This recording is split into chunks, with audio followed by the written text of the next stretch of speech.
Hey, Ibrahim. Oh! Do you want me to start instead? Yes, please. You start. Okay. Hey everyone, welcome back to Two Bros and a Beard. My name's Howdy. Ibrahim. My name is Assad, and I hope everybody enjoyed Bathroom Review last week. I have really been excited about that, and it's like my idea was basically I was telling Ibrahim about this a couple days before we started the podcast, but like people do dumb stuff like water review and like all those things like that. Review. But the bathroom is like so relatable because everybody has to experience. Everyone goes to a bathroom, and so they'll live the same thoughts that we speak. Exactly. That made sense. And for today's bathroom review, we went to a local Shake Shack. Oh yeah. And Very I nice. have a lot to say about this bathroom, but I'll condense it. I didn't go to the bathroom, so this one's all you. Have you ever been to Shake Shack? I've been to Shake Shack a billion times. The Shake Shack bathroom ever? I've been, I think, like the last time we went was Other than a while ago, but that was last time. Last time we went before today. oh yeah, it was a while ago. It was when we hung out. Yeah, when we all hung Again, out. That was a while ago. So then, yeah, that was a while ago. So basically, the bathroom is very small. Yeah, and I remember that. The urinal, if you can imagine along with me, imagine a very sheer like incline on the inside, and then all of a sudden there's a square shaped hole. And the way this shape is unless you're aiming inside that square shaped hole, you get so much splashback. It was so irritating. Do you not do the whole like pee on one side, it'll curve? It down wasn't working. It wasn't working. Nothing was working. High those or urinals don't low. work. Yeah, it's bad. So I felt it was like more than normal. So I actually had to like wipe it off. Don't say that. Hey, it's the truth. The sink was all right. The water was very warm, which I appreciated. The soap was very not soapy, which expected of the normal pink soap generic thing. Yeah. Towel was really nice because it was a handless towel dispenser. All you got to do is take it and it'll pop out a new one. Yeah, which was nice. They only had 2 stalls, kind of dirty. Overall grade. Overall grade, I would say 4.5 or 4 out of 10. I didn't, like I said, I didn't really go to this one, but what I do remember was, I don't know if, I feel like they only had 1 stall last time. Do they have 2 stalls? They have 2, but one is larger than the other one. Sure, maybe. I remember last time, the only reason I went to that bathroom was because I was hiding from the girls. But what was happening there? Me and Thomas were trying to text someone, and we ran into the boys' bathroom so the girls don't follow us. Oh, yeah, I remember that. Dude, I was so confused why you guys left because you left me with the girls. And then, like, in the middle of me and Thomas talking, some guy was in a stall and we didn't realize it. We were talking out loud and laughing and making, a big thing. And then he kind of goes like, and we're like, get out. That's so we ran out so quick. Oh, that's so awkward. But yeah, no, from what I remember, it wasn't, like, too bad. I guess today was just bad. We did go on a really busy day. Mm-hmm. Usually when we go, it's not as busy, but I don't know. But what's it called? You know what I realized on our little our bathroom reviews? Dude, shower review? No, stop. Our bathroom reviews, we always talk about the guy bathrooms. We never talk about the girl bathrooms because we have no experience in the girl bathrooms. How would we? You know? When we have female guests, we can should talk ask about them to give the female opinion of the female bathrooms. Because don't like girl bathrooms are like a lot bougier. They have like a couch in it, like a long mirror and all that stuff. I think that's how it usually is in like school. And there are like certain places where maybe the mirrors will be different, right? Or there'll be like a baby station that's better or something. But for the most part, out in the real world, if you want to let us know in the comments or whatever, I think that they're pretty much the same. No clue, because they also don't have the urinal problem or like. Remember for Aaron's birthday party, one of our friends, Aaron, we went to like Cheesecake Factory, and we ran into the girls' bathroom. I think. No, we went to the boys' bathroom. No. I think there was something with the girls' bathroom. They all went to the girls' bathroom, and we were like, why had 5 girls walk into the bathroom together? So we walked into the boys' bathroom in a group, we made fun of them. I just realized bathrooms could be a whole topic. Oh boy, okay. Because we're not gonna talk about like the intricacies like bathroom review, right? But like the concept. Yeah. Same thing, like, you know how I told you that when we first girls started go to the bathroom with everybody, and I told you when we first started this that before we started recording that one episode. Well, I didn't realize. I was like, we can talk about this for like a whole hour. He goes, no, bro, we can talk about almost anything for an hour if we really put our minds to it. True, but I'm just saying, like, whatever. Anyway, today we're not talking about that. Yeah, today actually... It was just a little... We had an experience today, so we wanted to talk about it. That's it. Today, I actually want to give a quick disclaimer. We're talking about... I wouldn't necessarily say that we're talking heavily like about something super sad or deep, but we're talking about... It might get there. There's a possibility. Living a long life. Not death. Just living in general. Living what a it comes long with, time. And overall end goal of life. Yeah, and naturally part of the questions that go along with that might be a little bit sad. So if you're not having the best day, or this is morbid or scary for you, then I would click off. Skip it. Yeah, just skip it. Next episode. Listen to the bathroom review though. Go back to the bathroom review. But listen to it like 9 times until you get to work. I would, if that is something concerning you that day or the way you are or whatever. But there's no judgment. Doesn't matter. Disclaimer. So. Life. When life gives you lemons, you throw it back at life and be like, give me a funnel cake. Simple. Thank you for listening to our podcast. I actually do like lemons though, so lemons aren't bad. I might want to make the lemons into lemonade. That's way too much work. Or maybe like a lemon pie. Dude, a meringue. Lemon pie, boy. That would be nice. I'm judging you right now. Anyway, okay. Continue. Well, we can talk about pie another time. Food. So one of the first questions that came up when we were talking about living a long time is how you want to live, and there's a lot to that. A lot of people have different preferences. I'm expecting that everything we talk about today is subject to massive change.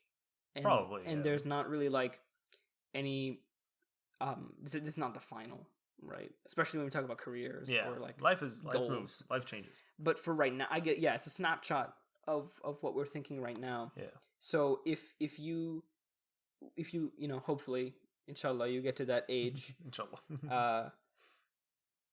How much space would you want maximum? In like a living space? Yeah, so like as in like in houses, an ideal world, like money or not, right? If you could have a space, right? What for you is like the maximum amount of space you want to be in to live? Because some people want mansions and fields, but some people are really afraid of having so much empty space around them. Like I don't like that much empty space. But what about you? What's the maximum? Maximum space of living house-wise. How much space would you want? Maximum? Okay. My answer would kind of vary. If I have like a family and kids, right? I would definitely go down just like the normal standard 2-story house. Nice kitchen downstairs. I'm not looking for like a mansion because I think mansions kind of like it's unnecessary unless you're a billionaire with like employees or you're like a content house or something. But I think like a normal like standard like house. Now I've also always wanted kind of like a ranch house type of thing, if you know what I'm talking about. Yeah. Like with a lot of land, so I can like raise cattle and like go shooting in my backyard. Dude, yeah. But then again, we live in Texas and everything's expensive. And the whole state is a range essentially. Essentially, yeah. You can just go outside and be like, I'm gonna make a shooting range tonight, and just go with it. But honestly, I'm kind of one of those like standard like the standard like 2-story houses. What we live in. I'm chilling with that. If I don't have kids, I'm down for like a bougie like penthouse. That's saying I have money, but like a bougie penthouse. Yeah, like a condo or something. Like a condo, like something in the city, because I've always kind of liked city lives, like living in a city. If it wasn't expensive. That is true. City stuff scares the crap out of me because of the cost. Oh, I don't. Yeah, no, for the cost specifically, no, I would not want to live there for the cost. Like, I don't mind people scamming me and trying to sell me their mixtape and all that stuff. And be like, hey, I'll buy one. And then weird dried up off. peppers. You know that happened to me in New York? Some guy was trying to sell me, I think it was weed or something. But, like, what he had in his tray was, like, dried up habanero peppers. Or, this stuff will get you maybe, high. I don't know. Maybe that's, like, some crap version of weed. But I was just so like blown away at the low quality scamming. This don't get you so high, bro. It'll also keep you really high. And it'll be like super spicy, so it's a good come down along the way. It's good, bro. It's good. It's good. Anyway, I don't know. I think you would have a different answer for me. Maybe I don't know. Dude, surprisingly, we're very similar on this. If I had like a domestic life, I would. Okay, so in general, I would not want that much space. When thankfully. In my life, I've had a lot of like large homes, and what I found, especially as a kid, so I'm thinking for my kids, but also myself, I don't like large corridors, large like homes where there's a lot of unused space, because that freaked me out so much when I was little, because we had a large house that had a lot of unused space.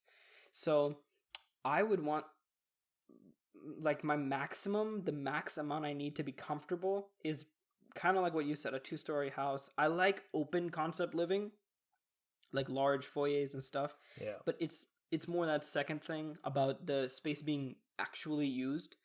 Like, when I was a kid in my house, we had like a separate section of the house for my grandfather to live. Yeah. So it had a kitchen, an office, and upstairs some guest bedrooms and all this other stuff, right? But it, especially at night, was the place I would go if I wanted to die. Like, if you went there, I would never see you again. My nightmares always happened there. But also a lot of fun moments happened. Like, I would explore, because no one lived there, right? My grandpa, after he passed away, nobody lived there. Yeah. So I would like rummage through his office and pretend I was like Indiana Jones or whatever, and I would like hide in my aunt's, it wasn't my aunt's room, but like my aunt's guest bedroom. Yeah. And it was just so much fun, but it was also so scary. And in this house, it's a lot easier, because the only scary part about it when I was little was this front area I have. Like, I have 2 long stairs, and then on the right is all the bedrooms, and on the left there's a loft in the media room. A loft, the media room, and then 1 guest bedroom. But because I only lived on the right side of the house and only went to the left a little bit, the unused space. Yeah. When it was nighttime and I saw there, I swear I saw someone in the shadows every single time. But so yeah, I get really anxious when it comes to like a lot of unused space. So then inversely, my minimum, right? The minimum amount. I've always had this daydream, this fantasy of living on the East Coast. Oh boy. And having a really crappy apartment. Like super tiny studio even, I don't care. And it's being tiny. And when I mean tiny, I mean like the sink and everything is like really claustrophobic. Not like Japanese hotel tiny though. Yeah, just something small. So something small, yeah. I guess maybe a larger living space. The main thing about the crappy apartment is everything can be crappy, right? Yeah. I just want a good sink. A good sink. And a good bathroom. Good soup. I can live with anything else. Yeah. But yeah, I think like a small East Coast apartment, those kinds are like the smallest I could live in. You know those apartments that have like brick walls instead of like a normal like drywall or whatever? Mm-hmm. Yeah, I can see myself living something like that. Like the one in New Girl? I've never seen New Girl, but yeah, sure. Oh my gosh, dude, that's a watch. I've been told many times to watch New Girl, and I'm like, But yeah, I get what you're saying. The brick. Yeah, the brick thing, I can live with that. What about you? What about your minimum amount of space? Probably the same. I honestly don't need that much to live in. Like those dorm rooms that people have, like, oh my god, it's so small, and I don't have like this, and I need like my own thing, and blah blah blah. I'm like, honestly, bro, if I just have somewhere to put my clothes and somewhere to sleep, I'm chilling. I can go use the McDonald's bathroom every day. See, that was one thing when we started college. I was actually really afraid of the dorm rooms because of having to live with someone in such a small space who I don't know. If it was someone I already knew, then it wouldn't be bad. I was always planning on like trying to find someone I did know to go like room with, but then again, I never moved out, so whatever. Me neither. I kind of moved out, kind of didn't. Yeah, save money, a lot of money. Yeah, but yeah, no, honestly, I don't need that much space. Okay, so then, what do you want to accomplish? Oh God, in your life. So this is when we start getting into the deeper stuff. Yeah, and I don't really know, so it's okay. My not having a answer, concrete answer. My simple answer was like talk to people or not answered people with whenever they ask me a question. Simple, and yet it makes no sense, but it makes a lot of sense at the same time. Is I want to live before I die. Mm-hmm. If that makes any sense to you? Yeah. Live before I die. That's it. That's all I want to accomplish in life. Live before I die. There's no. I mean, you can have like large life goals, but you can also have tiny ones, right? Like own this car, or like do this thing. Materialistically wise, I don't really care. Like if I end up getting a nice car, shoot, cool, I'll take it. But if I don't, I'll be like, okay, cool, I'll live with what I have. You see the car I drive now. Yes, it doesn't have a radio, and I bought a speaker instead. So it is a very, very robust car, though. But I make it work, and so honestly, like the whole idea of living before I die is essentially just enjoy your life before you die. If you're gonna go live in an apartment, cool. If you're gonna go buy a ranch, dope. If I'm gonna end up skydiving and then falling to my death, and that's how I want to live before I die, that works too. That is actually a goal of mine. I do want to skydive. I really, really want to skydive. I don't really have long-term goals. I don't know why. Do you not have like a clear picture of the future? Because that's a lot of people's problems. I don't including think too my much own. about the future. I think about today and how I'm gonna freak out on my exam. That's true. I also don't like thinking about the future too much. Everyone keeps telling me like, "Oh my god, Abraham, go down this road, and like in 5 years you'll be a millionaire, right? Or like something like you'll be happy in like 5 years." Schemes. That's 5 years from now. That's after I graduate. Do you know how much will happen in life in the years coming? You know how much happens in like one semester? Yeah, in 1 week I can go from passing all my classes to failing every single one of them, plus about to drop out. Like, I mean, that is a thing that people say. Life turns on a dime. Like it's pretty quick. And so any time like Natalie tells me, "Oh, like your degree, you're going down. Just you'll be making bank when you graduate." When I graduate, what happens until then? When do I get there, and how do I get there, and all that mumbo jumbo? So it's like future is a concept.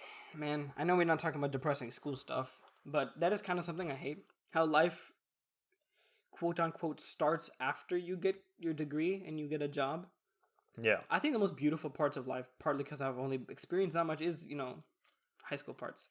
But I've always gotten so afraid of the fact that you have to throw away 22 years of your life in order to start living the next 70 or 40. And it's just kind of like, why? And I have the same mentality when it comes to a lot of different things. I like fixing problems as soon as they happen. Yeah. I like doing things as soon as I can. Yeah. So when people give me the notion of it will happen later, right? For me, I just don't think about it because later is later. It's not worth thinking about it because I want to fix it now. So I have the same mentality, like, live long, live happy. I think some stupid things is I definitely want to skydive. I definitely want to go and see the world. Not like on a giant spirit adventure. I just want to learn about cultures because I love cultures.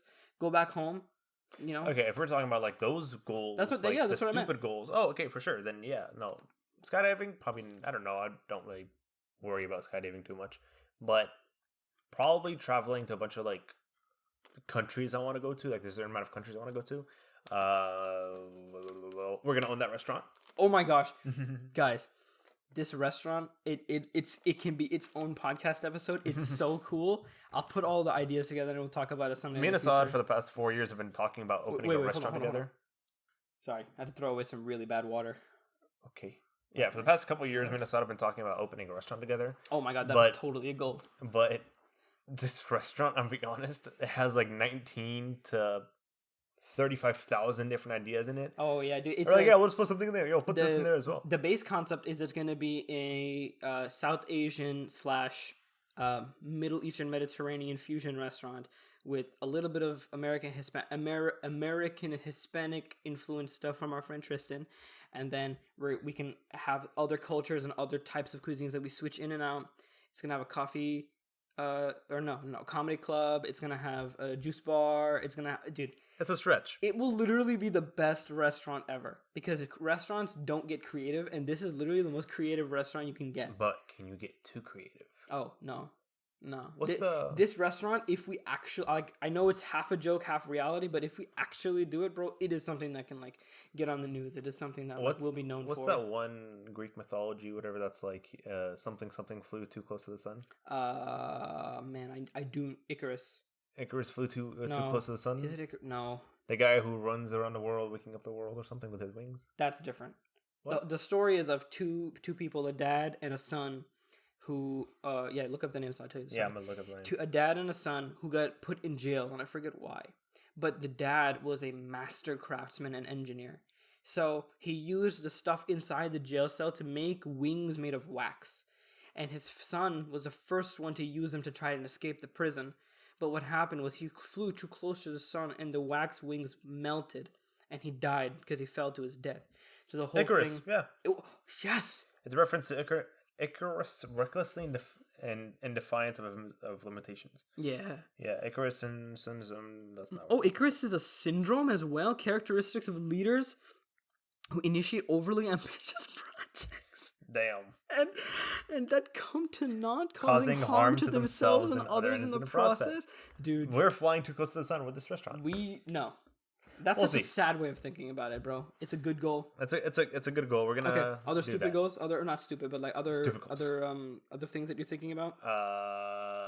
Traveling. Owning a restaurant, traveling.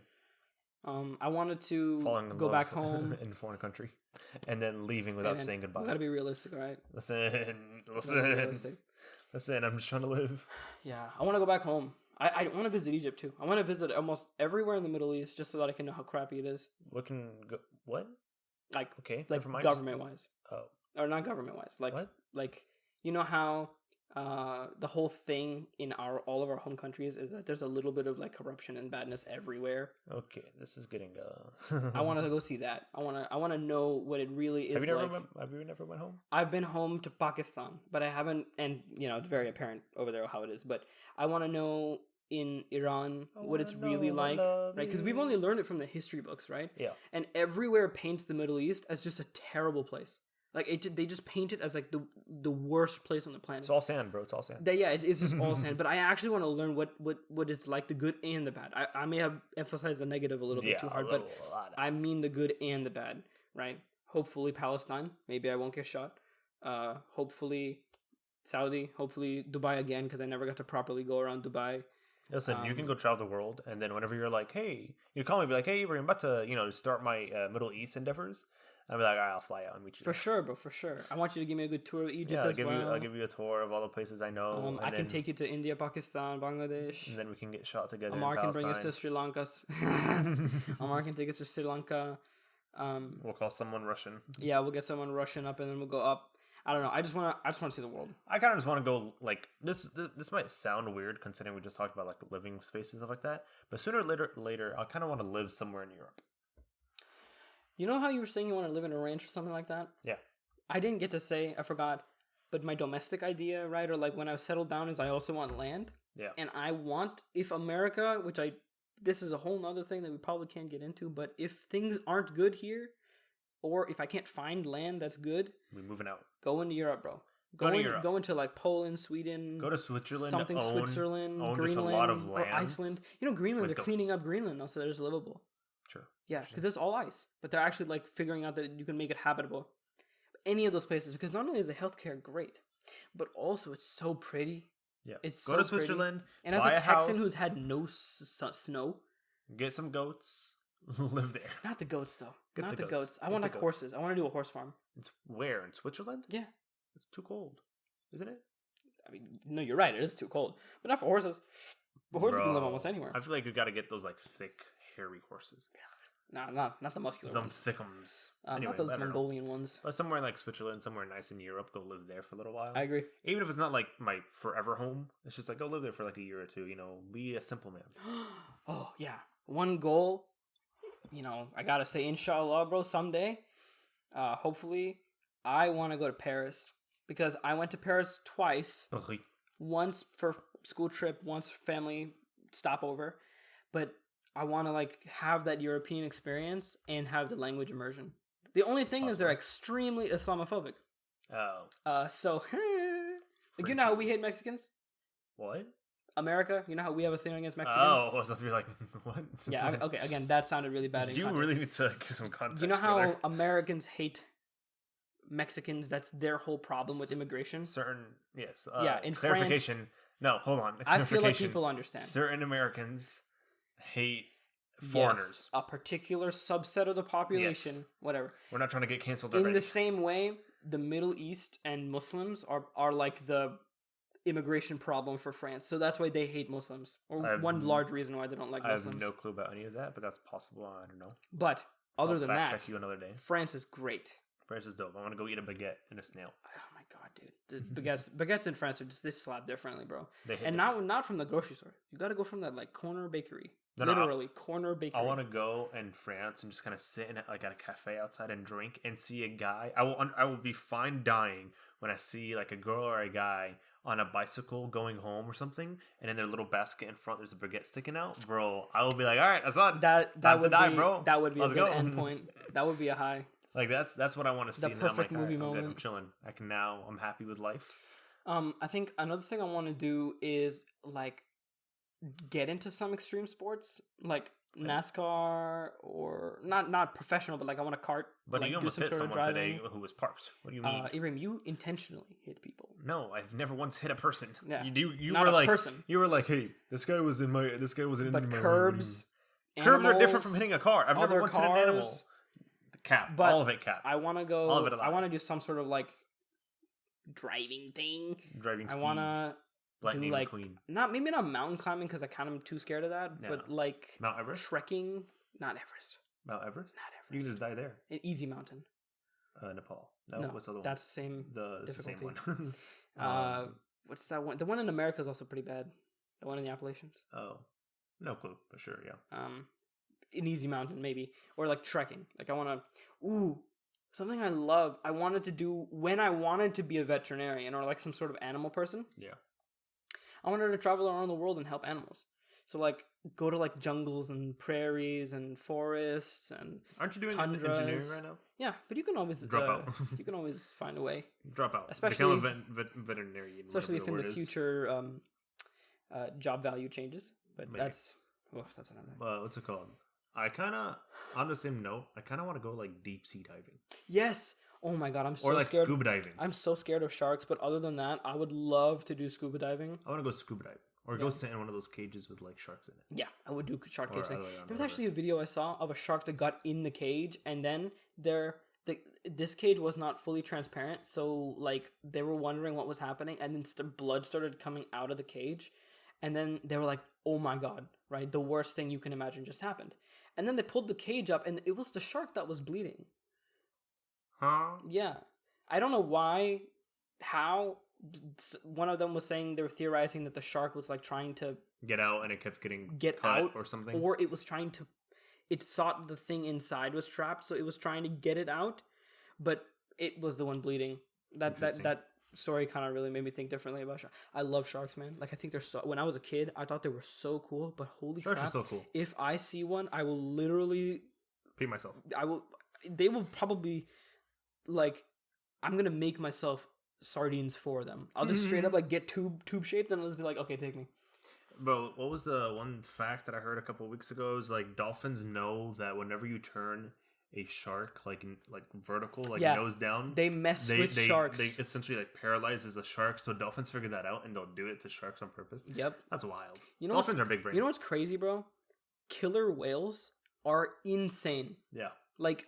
Orca is a really pretty name, but killer whale is accurate. Yeah. Because they will kill like seals and stuff, and while the other seals are watching, they'll juggle the body parts of the seal they just killed for fun. Yeah. No. Sometimes it's alive and they're juggling it. Yeah. And then they'll just eat it. Or sometimes they like go up onto the shore on purpose and then scare people.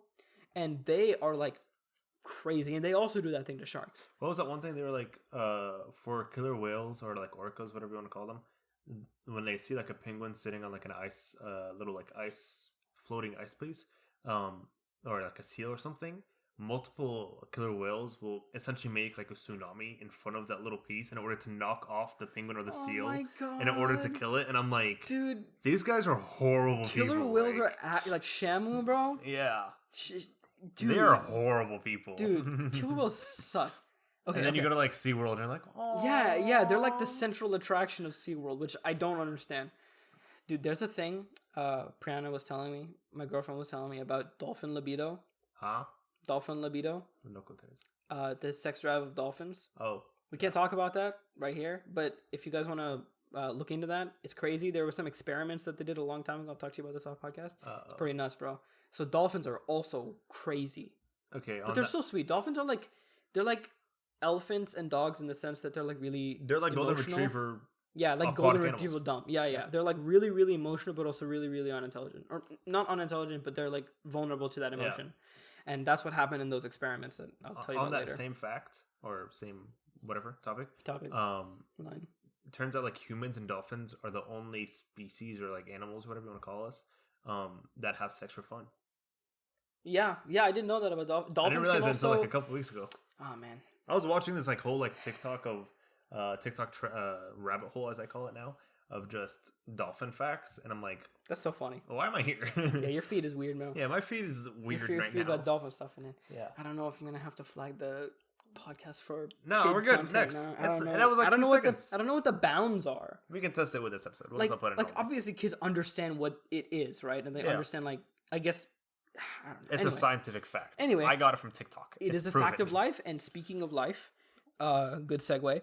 Good segue. Okay, and if you had, we'll just completely change subjects on the same subject. If you had all the money in the world, and there's like no limitations, I guess, where would you live? What would be your perfect life? Yeah, so like, that is such a hard question. It is. Like you can do whatever you want. Essentially, you and I are both like go with the flow people. Yeah.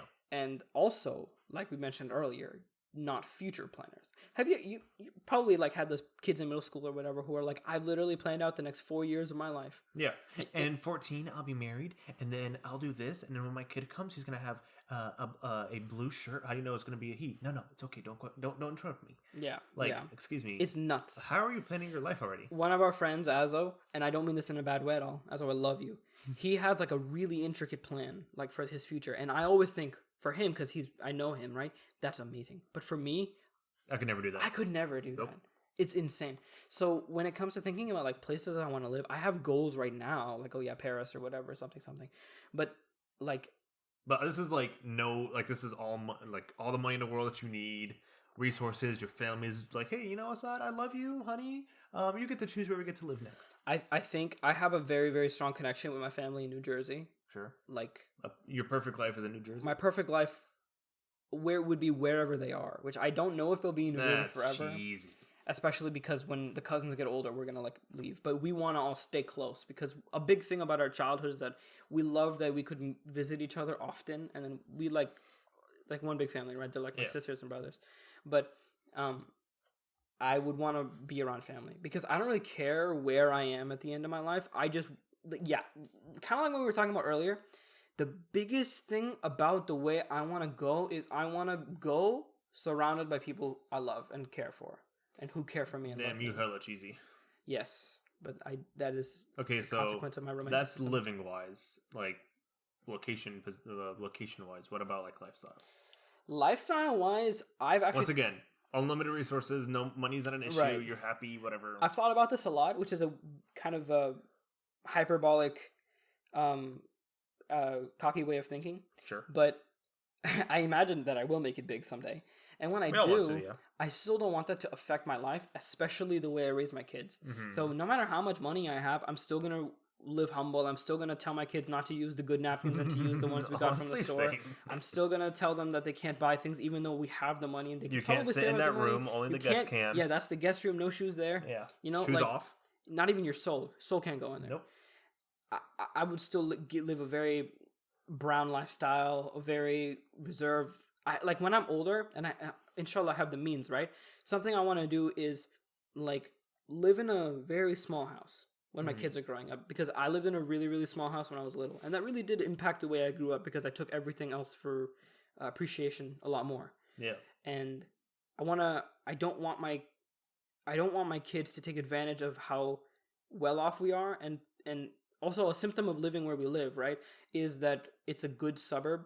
So life outside of where we live, it's like one of the safest places on earth. Or I mean, it's definitely gone down in the last couple of years. Yeah, like number 4, number 5. But it's something that when I was a kid, it was a shock that like Georgia schools are not the same, or like kids walk for miles. Like, remember when you met me and you told me about how much you walked to school, right? I thought like a 30-minute walk from where I live from my house was pretty crazy. But then when you talked to me about every day you used to do that was only extremes for me. Every day you used to many different things. I used to have to ride a bus, and it was the sketchiest bus on earth. Yeah, so I want my kids to have exposure, and that'll be, I mean, I don't know if this is a good or bad thing, but when I get older, I feel like I'm going to have the mentality of like, my life is not really mine anymore. It's for my kids. So everything I do will be like for the betterment of them.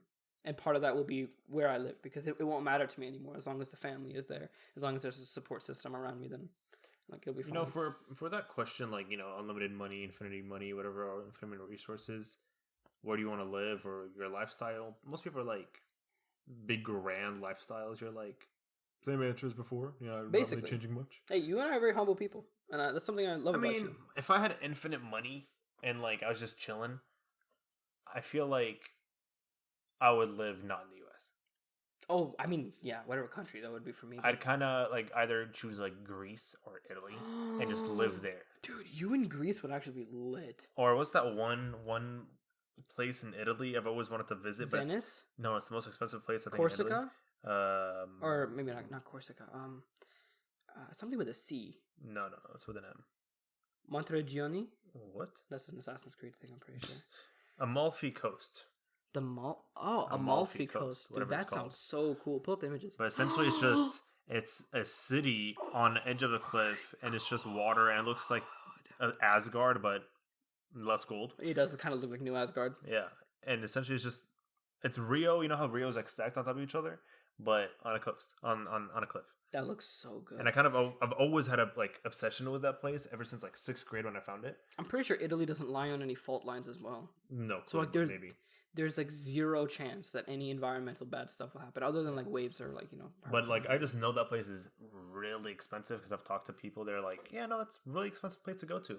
But if I had like unlimited money, resources, and stuff like that, I'd go live there, maybe with my wife and no kids, just because I feel like it'd be more fun. And then visit America to see y'all every now and then. But like perfect living place there.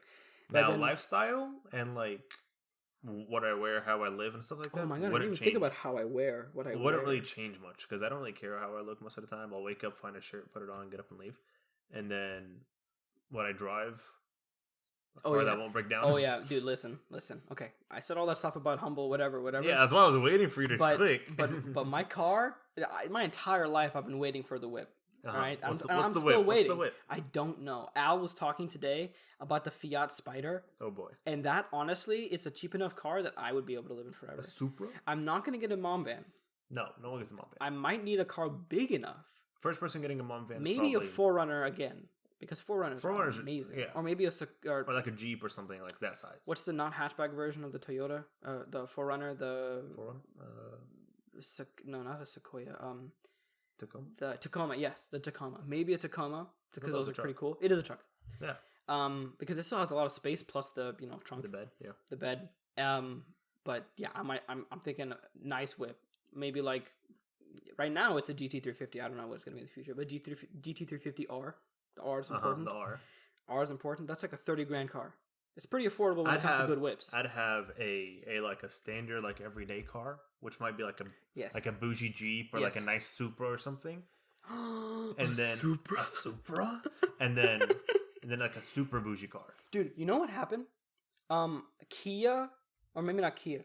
Oh man, I'm forgetting. Besides Ford, one other really big car company went all green.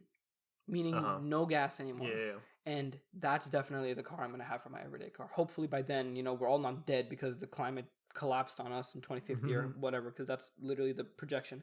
But I would want one of those cars. The new Cadillacs are really good. I think it might have been Kia or no, it's a Polish company or a Swedish company. I'm forgetting. No clue. Subaru? Or no, that's not. Oh man, I'm forgetting now. I kind of want like a nice Ford GT40. If you know what that is. That would be nice. The car from Ford versus Ferrari. Yeah. That would. I kind of want that one as like my bougie like class. Oh, bro, we're gonna talk about this for the day. A nice classic car. I'd want a bougie car. I want an everyday car and a nice classic car. I'm good with those. Classic car is in like a 1970 like Dodge Challenger. Like a nice classic see, but the thing is, by the time we have cars, the cars we're driving now will be classic. No, screw that. I want a classic car. So you want like I want like a 70s retro car. Yeah, I guess at that point it would be retro when we grow up, but like I want like a classic car. I don't want that, but that sounds like a good idea. Yeah, I think either way, those three. Our futures, even no matter how humble we live, I foresee a nice 4-car garage, 5-car garage. Because obviously, our unless you live in a penthouse and you're like, you don't get a garage. That is true. Well, I mean, you can still get storage. Like, maybe. You have to, like, pay for spots or whatever, or, like, reserve spots. But that's, like, living very far down. Okay, that was just one facet of the infinite money. Dude, there's so much stuff to think about. You can talk about perfect cars are the only real thing I want to go all out on. Like, I don't want my kid... That's one thing. When we were, younger, right? The one thing is the kids who came to school and were picked up in the freaking nice whips, we'd always envy them, bro. And they were on a high when they walked out of their cars. Yeah. They felt like they were on top of the world. I just walked out of a G-Wagon. So I want my kid to roll up to school in a pretty average car. But then every now and then, roll up with a really nice I'll car. roll up with my nice car and make all the kids buy from the a la carte line today. And dude, you know, usually you slip him a 20, you're like, get that a la carte. Get that, brother. So like usually I don't like revving ever. I think if I could take my muffler off, I would. Yeah. But on that day I drop my kid off, I will rev it and make all those kids get scared, and then just... I've always wanted to do that, either for like my kid or like a nephew or something. Go pick them up from school in a super nice car. Like rev it and be like, "Hey, you ready? All right, head out." And then we rev it and just speed out and get a ticket, but it's fine. I would take the L for that. I'll take the L. Perfect. Be like my kid or my nephew or something would be like the coolest person on earth. Like, oh, aren't you the guy in the GT40? Like, yeah, that's my car. That's actually my dad's car. Like, yo, I'm gonna inherit that after, like, you know, when I grow up and start driving, type of thing. There's so much stuff to talk about when it comes to the infinite money thing, and I'm guessing that we'll probably come ask this question. Yeah, we'll probably come back to it, or like some new stuff will come up as we talk. So then, what's your perfect age? Of death. That's a very hard question, because there's like perfect age of death. That's a perfect way to ask that question. Yeah, that's a very neutral. Yeah, very sweet way. Perfect way of what? Perfect age of death. See, there's a lot of happy death day questions and like life philosophies that go into that answer. Yeah. Like, I am not saying, okay, all of the opinions or everything. From now on, everything else is opinionated. Everything I've ever said is my opinion. Sure. But especially the thing about the Middle East, because that I was you sounded very offended. I was sitting there, I was like, dude, we're about to get canceled. As a person who loves the Middle East and is kind of related there. Move on, bro, move on. I very much love the Middle East. Move on. But everything I've said is opinion. One of the things that people really something that I think about all the time is like, how long is too long? Oh boy. Yeah, now we're getting deep. How long is too long? How long is too long? I tried to explain this to my dad, and he didn't really understand it. I guess I understand why, because it doesn't make sense from a literal standpoint. But I was watching like elders react. You remember that? Yeah. And I've listened to a lot of other people talk about it, my own elders, and a lot of the common theme that I like hear from them is, you know, alhamdulillah, if their life like is good and they've lived comfortably, when they get to a certain age, when they've thought enough about what the end looks like, they always say, I'm living to die. Kind of like what you were saying. And my dad really took an offense to that, because he was like, that's so stupid and cynical. And I was like, no, it's not supposed to be sad. It's like, okay, so the best way I can describe it, which it might sound a little spoiled or privileged or whatever, but I don't care. When we were going off to college, right, I felt like there was a timer on my back. Mm-hmm. Where once that timer ticked down, my life would basically be over. Like, everything I knew that was the way it was would change. Yeah. Okay. So every day I lived as if it was my last. Not ever, but last in the lifestyle I had, right? Last is in my home, with my family, with my friends. Sure. And that gave me a real appreciation of like, man, I really like what I've gotten. And it's the same kind of idea with those old people, where they were saying, when you are waiting for death, right? When you know it's around the corner and you accept it and embrace it as an eventuality, every day you live after that point becomes something you really, really make good. Yeah, you understand that your life is coming to an end or something like that. So you start doing either the things that you want to do or fixing your life, fixing regrets or stuff like that. You start living towards death. And the weird cyclical trap that a lot of old people fall into is that as soon as they get to that point, their body fails them. Sure, yeah. And they're bedridden or they're stuck. I think there's a lot of pictures and like, not memes per se, but you know, there's like little picture time meme. I don't know what they're called. The Facebook stuff. The Facebook stuff, essentially. The WhatsApp group. Yeah, WhatsApp messages.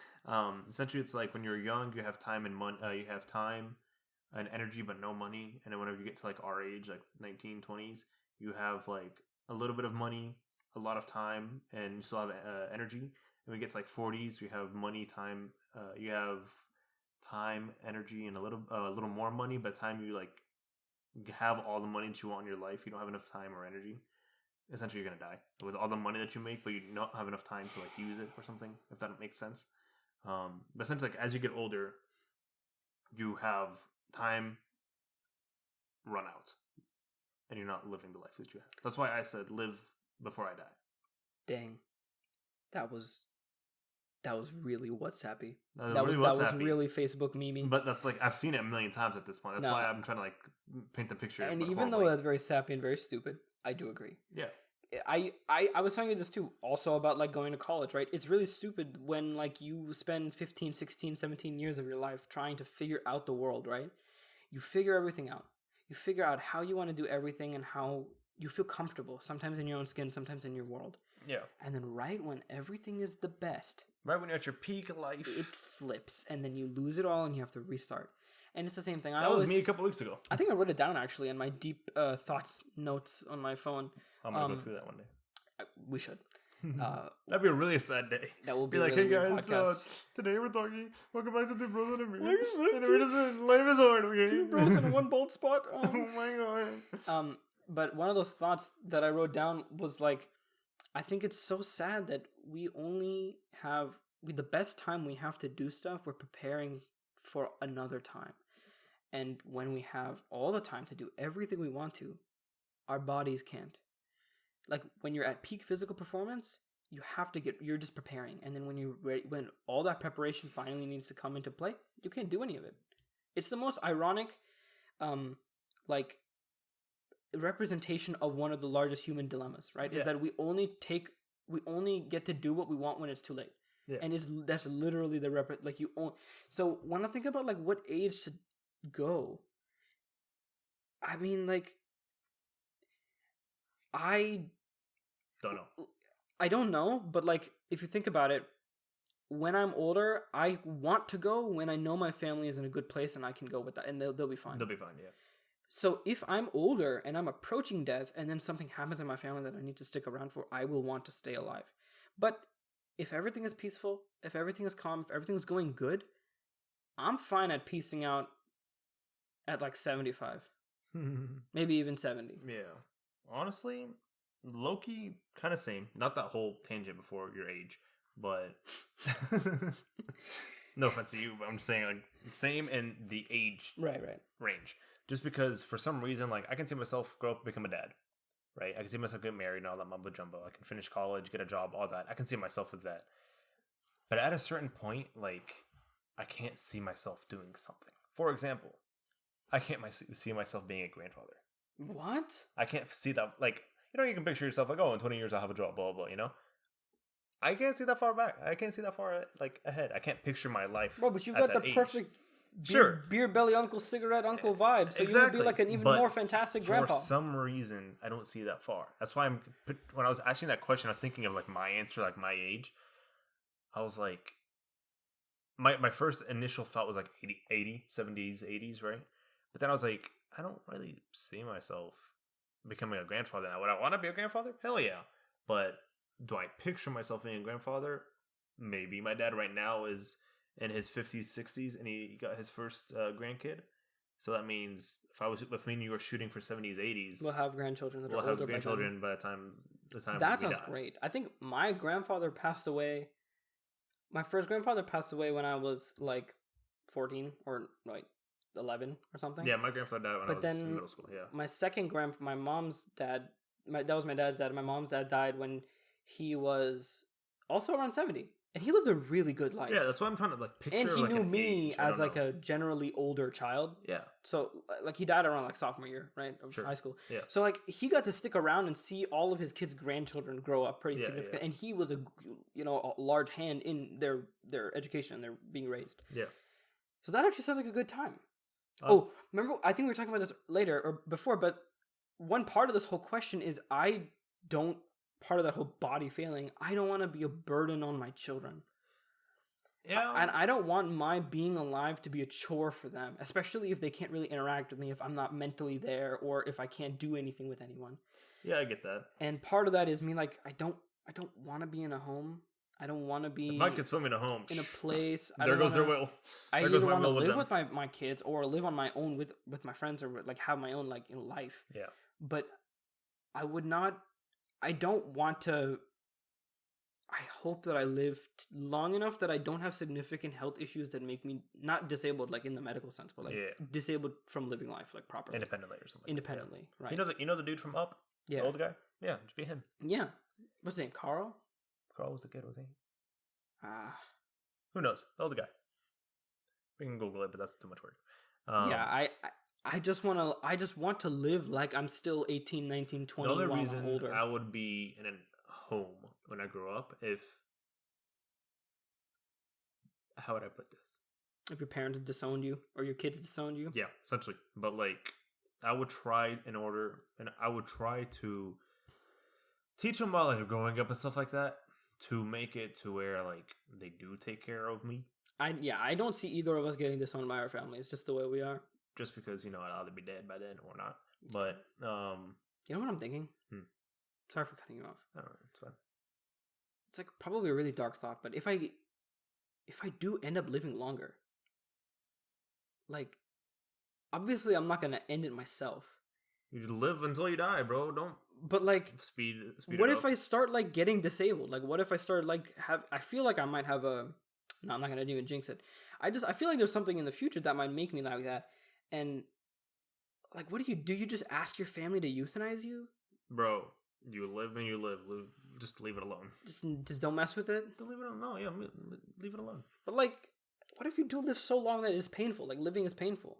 If living is painful, like if you have significant nerve damage in your back, so every day you wake up, you're in excruciating pain from the neck down. You're like, I'm still alive. I guess you take it like a champ. Oh, I think we talked about this a while ago about how I don't like medicine. Yeah. Like, oh my god, everything I say can be taken out of context. Yeah. I don't like needing medicine to feel okay. Are you an anti-vaxxer? And part of that is when I'm older, the thing that makes me the most sad when I see all of my elders is like how much they need to take. My grandfather used to have like a little tray of like pills, and they were marked by the days and the concentrations and the numbers. Yeah. I don't want to grow old to the point where I have to take medicine to like not feel pain in the morning, and that I need to have some sort of medication so that like my eyes work, or like I can clench my fists, or like those. Just, I don't want to lose control of my body. That's such a really huge thing. Let me pause you real quick. Let me stop you real quick. Mm-hmm. I think you right now, these thoughts are all understandable. It makes sense. I think a lot of people think about that. But I think you might be thinking too much into the negatives, and like, what if I no longer can walk and all that mumbo jumbo, which makes sense. Like to think about that, but I think you need to like veer off of those thoughts essentially, just because. What if you're young and you live life and you're working out and you're healthy? You might not get those many problems, and you might just be able to live alone, like Carl, whatever his name is. Well, that's what I'm trying to do the cardio for. Exactly. So I think for you, I think it's just live life. Quit thinking about you being independent, whatever the word is. Mm-hmm.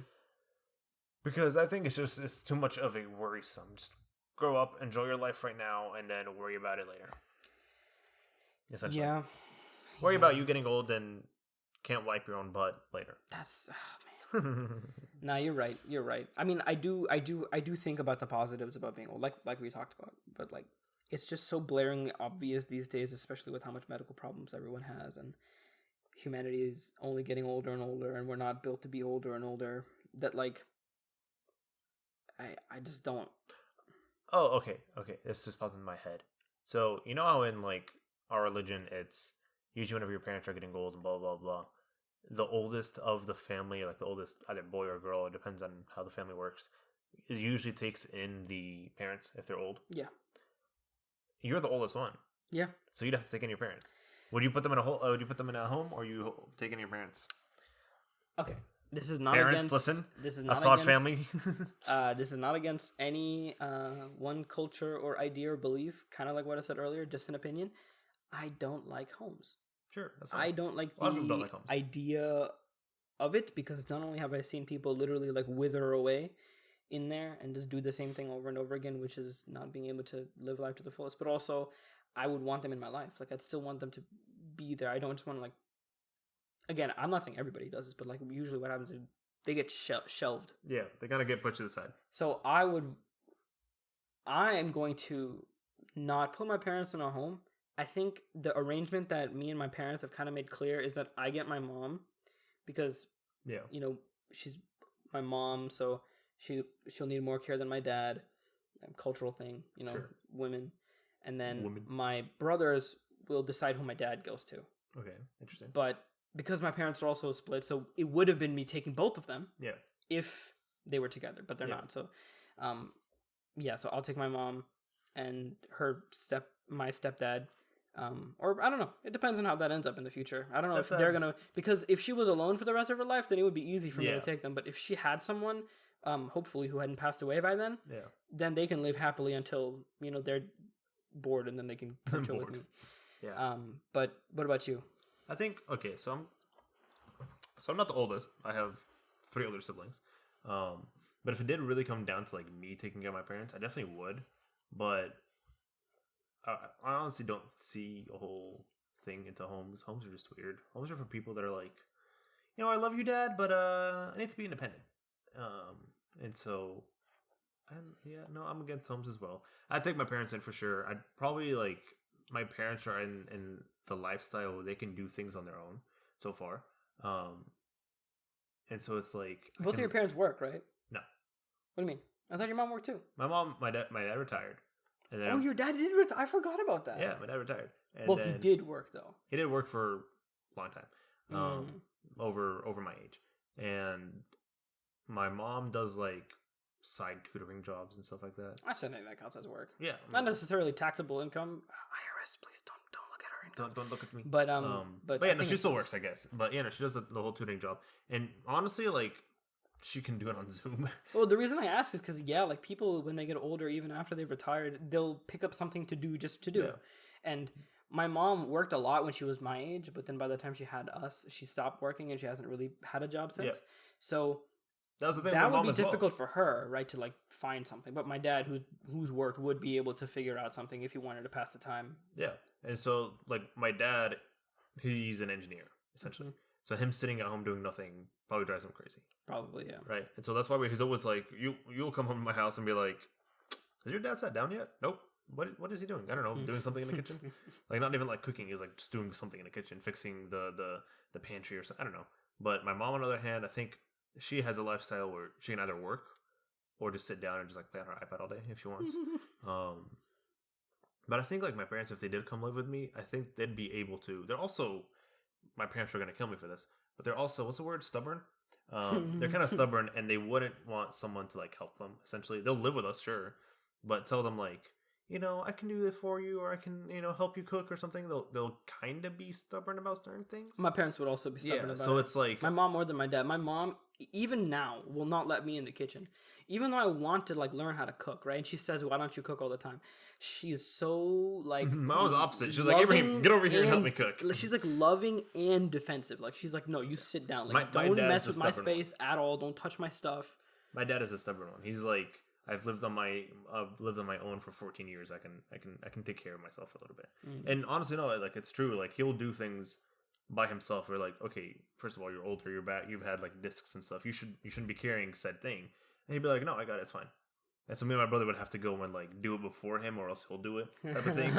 And we're like, dude, having to work around your parents. Yeah, like relax. I've had to think about that as well. Yeah, so it's like I think if I brought them in, it wouldn't be like a hassle as people used to think, because they're more than capable and more than stubborn enough to do things on their own. Mm-hmm. Now, if it becomes where they're like incapable of being independent, stuff like that, then you know that's a different story. But I think even if they were independent, I'd still help them out with it. Or they couldn't be independent, I'd still help them out with it and whatever they need, because that's kind of how we grew up. My family, it's like when we're old, you're taking us in type of thing. So get used to it now. Yeah, that's true. That is true. So I'll teach you how to cook. I'll teach you how to clean. I'll teach you how to do all this and this. Sooner or later, you might need to use it on me, but you should be fine independently. So would you say that, like when you and I would want our kids to do the same as what we would do? Probably, yeah. No, for me, even if I did have like what I told you, like unlimited amount of money and stuff like that, I would literally have my kids grow up almost the same as I did. Yeah. Don't walk into that room. You're not allowed in there. You don't use multiple plates on the table. You use one. Yeah. Use the crappy napkins. Don't use the good napkins. Save those. You save those nice towels for when Oprah comes. Yes. Don't waste the water. Even though we have a lot of it. Yeah. You come to give me the remote from 5 Turn off feet the away. lights.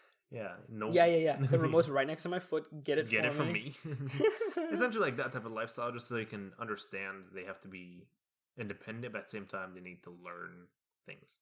Yeah, I think when I'm older, the only real difference, because my parents haven't talked to me about this, so it could be the same, but I would want to like live alone. Like I wouldn't want to make my kids have to take me in until I felt like I wanted to be around them. I think I don't want to be independent until maybe like I can no longer physically be independent. Then that's a different story. But if I was growing up and I needed to be taken in, I would want my kids to. I think in our culture, especially because our parents are like an older generation in the culture, is they're like fine with living with their kids at all times. Yeah. But I think for me, especially because of the way we've lived, I mean, this is maybe a teenage perspective that will change when we get older, but we want to have an independence until we don't want it anymore. And then after that, we'll live with our kids. Because what's it called? Restriction. Not restriction, but like change. Yeah, my grandma on my mom's side currently lives with one of my uncles. And like for the past 4 or 5 years, she's been living with my uncle. The same uncle, right? Because she has like health problems and stuff like that. So, they take care of her. And she's really old. But at the same time, like my grandpa passed away many years ago. So, she's kind of living by herself. She has her own things and they take care of her, right? It's written in their books, in their minds, their older generation. We take care of our mother no matter what, right? Mm-hmm. For another one of my uncles, what's the word I'm looking for? His in-laws, his parents, his wife's parents, both of them, both still alive, they live with them. Even though they're more than capable of living by themselves, they still choose to live with my uncle. Yeah. So it's like both like counters of the same. Yeah, they're both willing to take in, not willing, all of our older generation. What am I trying to say? The older generation is definitely like willing, like they know ever since growing up we're taking in our parents. Yeah, so for them it's engraved in their heads. It's more like they're living with me almost. Yeah. So it still doesn't feel like they're living with someone else. It's just they're older. And the parents are like, yeah, no, if you need help or something like that, yeah, let us know. We'll take the kids to school, whatever. Oh my gosh, that's what I really want. That's what I loved about other people that I saw that I didn't necessarily have, but I kind of had, was like even grandparents helping raise the kids. Yeah. Because I don't want to like make blanket statements, but like in human cultures, right, human societies, the grandparents are involved in the raising of the kids, and it helps. It you know the whole saying, like, it takes a village. Sure. It takes everybody, yeah. And part of that is the extended family, and then usually they're in the same area helping raise the kid and teach the kid. Like, I learned so much from my grandparents. Yeah. They're probably the reason I'm as religious as I am, right? Yeah. I didn't learn that really from Sunday school, and my parents were still taking it slow with me. But my grandparents were the ones above religion. They taught me ethics. Yeah. They taught me what it was to be a good person and not curse all the time and be a stinky fifth grader, which we'll probably talk about in another podcast. But I low-key wanted to have more of a relationship with my grandparents, but they lived in California the whole time. Yeah, and that's the one thing about Americanization is that everybody lives so far away. But like all my cousins, they live in California. My mom's side, all in California. My dad's side, all in Egypt. Same thing. All my dad's side live in Chicago and San Francisco, and all of my mom's side live in New Jersey. Yeah. So I have this is the thing my mom talks about. We have no one here. Yeah, we only have family friends, but we don't have any family. My parents are always like, if we ever die, like randomly car accident or something, go to Cali. You're gonna have to end up going there if you're not like of age or whatever to like live by yourself. You're gonna have to go there. Yeah, and it's kind of weird because when a couple years ago, my mom got into a car accident, and my mom. It's not like a serious car accident, but like she got like car accident is still a car accident. It's still scary, man. Yeah. Car accidents. She kind of got hurt, but not like horribly hurt.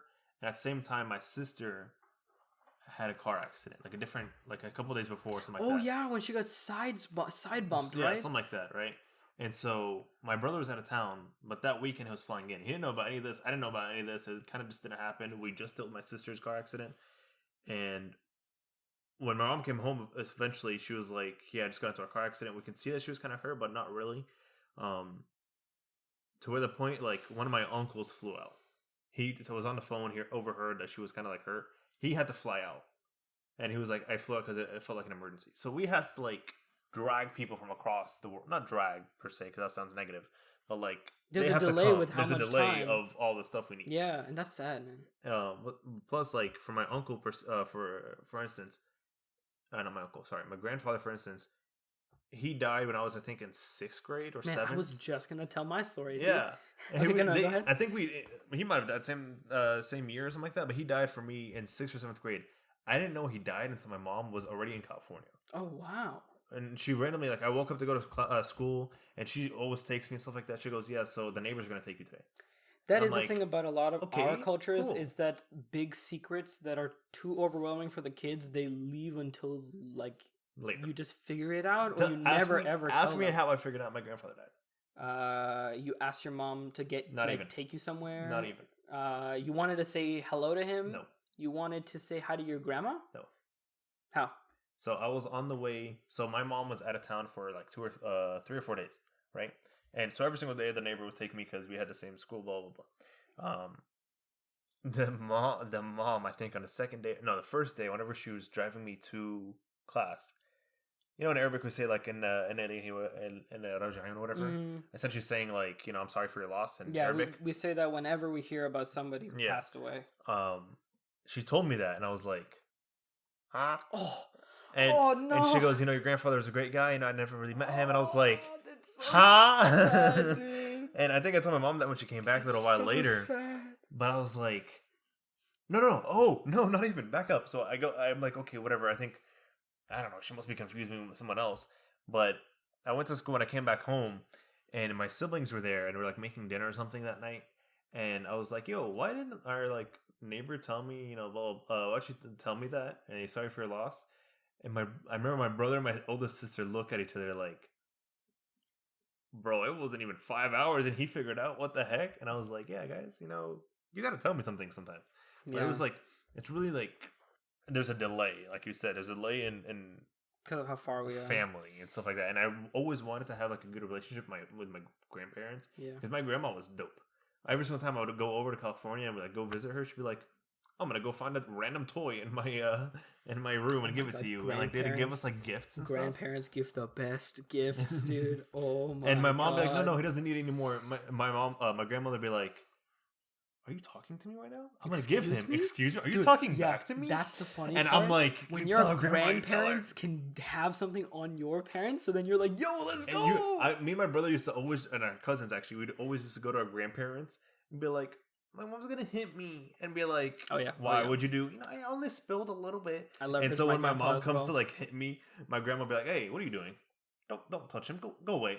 And then like they'll try to like argue back, but you know, grandmother versus mother, and there's no winning here. No, there's no winning. Yeah, so they're like, I'm just like, yeah. That is something that I used to, not on purpose, but I would also do the talk to mom, then talk to dad. Like I would be like, my grandfather, my dad on my dad's side. Yeah. So he would like get us games all the time, and my parents would just be like, stop. He doesn't need video games, and I would be like, it doesn't matter. I bought it for him. He'd be like, Baba, like his son, right? He'd be like, no, don't worry about it. It's fine. Just give it to him. And my dad would never ever question my grandpa. So like, I was chilling with Lego Batman on the PSP, bro. No, my grandma was like a hard woman. Like no one would mess with her overseas. And so whenever my mom would be like, no, he doesn't need more toys, she would look at her and be like, he's taking it. And I'm like, and I'd sit there like, I don't want to be in the middle of this. Iced. I remember, kind of to your point about the delay, I went to New Jersey one of the times and visited my grandparents, and my grandfather had, oh my god, dude, it'll be another depressing episode, but we gotta talk about cancer. No. It's so sad. Okay, straight anyway, up no. My grandfather had gotten throat and tongue cancer, and right. he was like recovering and through chemo and everything. So he was like, it was going pretty good. Yeah. And when we were leaving, all of us were so sad because he still wasn't really in the best of shape, and we really wanted to stay longer. We love our family over there, so all of us were crying. My uncles, aunts, cousins, we were crying on the way to the airport. Yeah. Go through the whole 4-hour flight, come back, touchdown, get out of the gate, and literally the moment we get through the gate, we get a call, and my aunt's like, he passed away. Mm-hmm. Oh, so what happened was my mom stayed because she was going to stay longer, but me and my dad, we went, and they told us he passed away. Yeah. So like, even though we were literally just there, next day had to fly back. That day we had the funeral. Death is wild, bro. Oh, another thing, along with this whole like the delay, one idea I had, kind of like what I was talking about earlier, being with family, is me and my brothers and me and my cousins, we all want to live near each other. So like what we're trying to plan eventually is like having, so in India and Pakistan, the way the thing there works is they have like huge mansions where like 3 or 4 families will live in. Yeah. So what we want to do is either do that or get like a bunch of houses in one section of a neighborhood.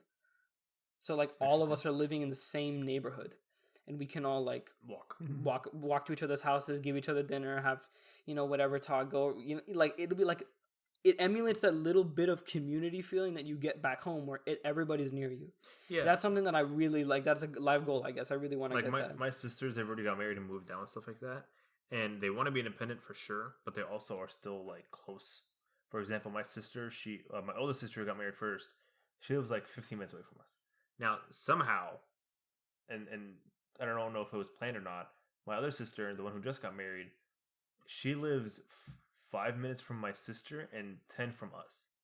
So she's kind of like in the middle of all of us. And they're like, yeah, no, we want to move away, but at the same time still be close, like the parents. And so it's like, I don't think you actually have to plan it, because like sometimes it works out. Unless you absolutely hate your family and you're like, I never want to see them again. I think most people, at least in our culture and religion, they stay close to family. Yeah, that's the goal. I guess that's one of those benchmarks. I had another thing that I wanted to talk about in regards to the grandpa stuff, because man, that really hit my heartstrings. Another day. But then I forgot.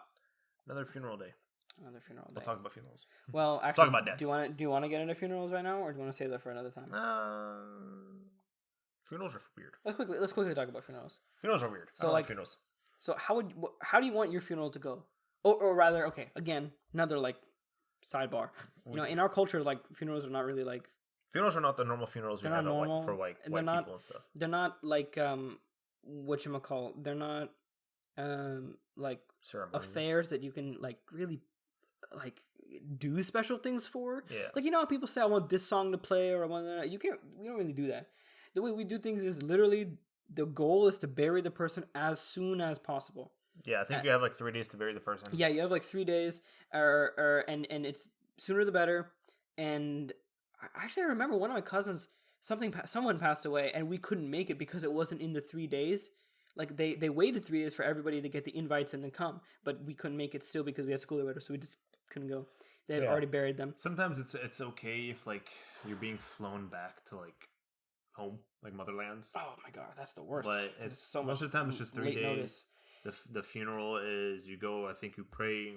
We do like a little prayer. Yeah, there's like a special prayer for them, and then you just go bury them, and then you do some prayers over the funeral. We don't have coffins. We don't have a ceremony. Yeah, we don't have ceremony. Coffins. We just kind of do a prayer, and we all sit and we talk. You know, like that's I guess where there's some improvisation, but literally after that it's over. The funeral stuff is done, and then 40 days later. No, hold on, real quick. Back up. Okay, before that.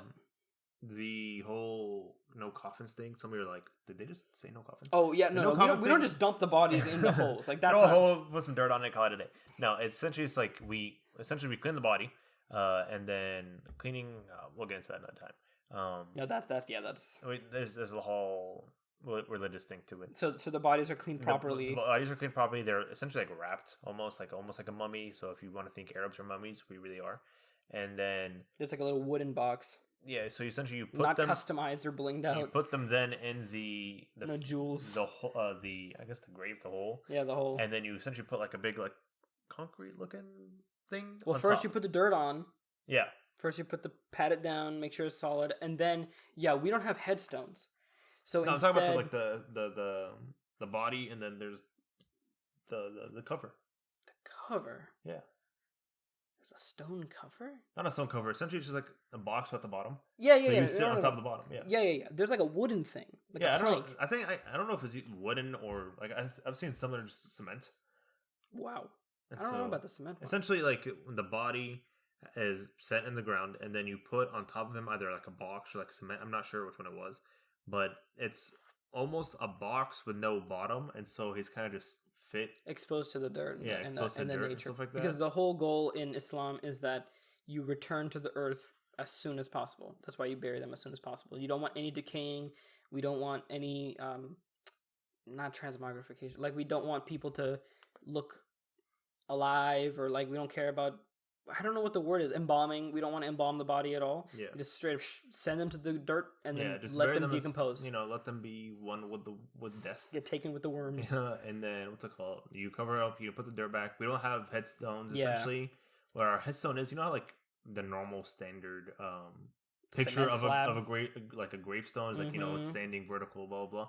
Ours is actually in the ground because we're not allowed to have a standing statue or stone. So instead we got like a temple looking like, whenever you go to like a memorial of some sort of like important date and you look in the floor, there's like a big metal like engraving plaque, essentially plaque. Kind of in the floor. We have that, except like it's nice granite or whatever with our names and like stuff like that. Yeah, it's always granite or limestone. Yeah, I like it. And it's nice. Idea glazed. Of like not worshiping the dead or like an idol type of thing.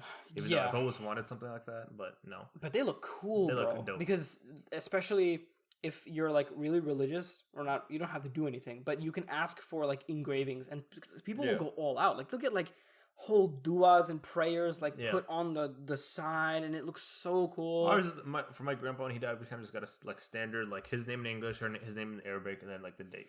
Oh, dude, I need to show you one of my grandparents' graves. I forget which one. It's really cool. We have like all the stuff on it, and then you kind of just. That's kind of like the end of the funeral process. And then you can kind of do like a wake, but it's not, honestly, that's all it was necessary. And then like 40 days later, this whole 40 days thing is about to explain. I don't know much about it. I don't know if he's right or wrong or anything about it. So take it with a grain of salt. So 40 days later, you basically have the whole goal in Islam is you want the death to happen, but you don't want it to absolutely. It will emotionally, but you don't want it to displace your everyday. So you don't spend weeks and weeks and weeks thinking about it. You just bury them, next day return to normal, and then 40 days later, you remember. I know the word in Urdu, but I don't know it in Arabic. But it's basically like the 40 days, and I think it's Arba'in or something. Arba'in's 40. Yeah, so it's the 40th day of their death, and then you just remember them once more. You do maybe a prayer, maybe a talk, maybe a thing. You go to their grave, say hello, and that's it. You do a prayer and that's about it. But I kind of want to be buried under a tree. Yes. Oh, this is such a good idea. I want to be buried under a tree. This is such a nice, dope idea. I talked to my mom about this. You aren't allowed to be buried under a tree because that's also considered idolizing the tree or something like that. I can be buried next to a tree, and then the tree will just be significant in my memoriam, my memory, whatever. Yeah. But I can't be buried under the tree. I have to be buried next to a tree. And so I kind of want to be buried next to a fruit tree, just so I can be I am the fruit of my loom, fruit of my labors, or whatever you want to call it. Oh, that's so good. But I want to be buried next to a tree, and my family can come and sit under my tree, and take dope. An apple or whatever I end up being. And they'd be like, "Yeah, the apple's from me." And read a book or and kind of just chill there. And that sounds super super weird, but I've ever since I was a kid, I've always wanted that. I used to want to be an oak tree, but those are because strong oak but the trees. Roots are really long and intrusive on other graves. So I was nah, I'll just be a normal apple tree or something. A lemon tree. When life gives you lemons, it's a literal someone from beyond the grave is giving you lemons. Yeah. Okay, Ibrahim, the podcast is running a little long, but way too long. We do have some really good points to talk and some more topics. So is it all right if we go over? Okay. So then another thing, aside from literal parts of death, is the concept of being old. And one thing that we always talk about is what do you want to leave behind? And this is a large question, and because we're very unsure about our futures, there's not a concrete answer. But what's one thing or one or two things that you want to leave behind? And it doesn't need to be a thing as far as a thing, just what do you want of life to be left from you? Yeah, so it's a thing left by you. I think one of the main things is essentially leave something that leave enough for my family to be comfortable enough to live after I die. Essentially, let them be comfortable, be happy. If they need money, that's comfort can be money. Leave a good legacy of some sort. I'm not sure how. if it's inventing something or like being famous of some sort, leave some sort of legacy. Because everyone's worry is always being forgotten after you die, right? And so if you leave a legacy of some sort, people will remember you no matter where you are. Like Newton invented a calculus. Many years later, we still don't know him. I don't remember where I heard this from. If it was like some sort of cartoon thing or something, but it was really deep. It basically, they said the moment the last person says your name for the last time is when you're dead. Yeah.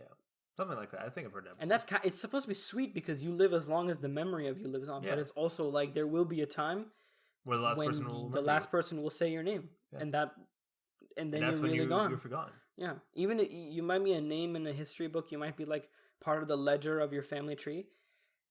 But that's like when you're really gone. Essentially, like being forgotten is just one thing I was always like worried about. So I was kind of think of like what I can do in life, but then you realize that life is hard.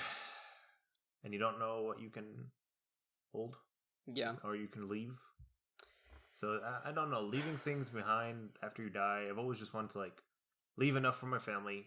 And then, if possible, leave a legacy in order for either my family to be well-known or myself be well-known. Just so I'm not forgotten, per se. I like that. That sounds really cool. For me, I wanted...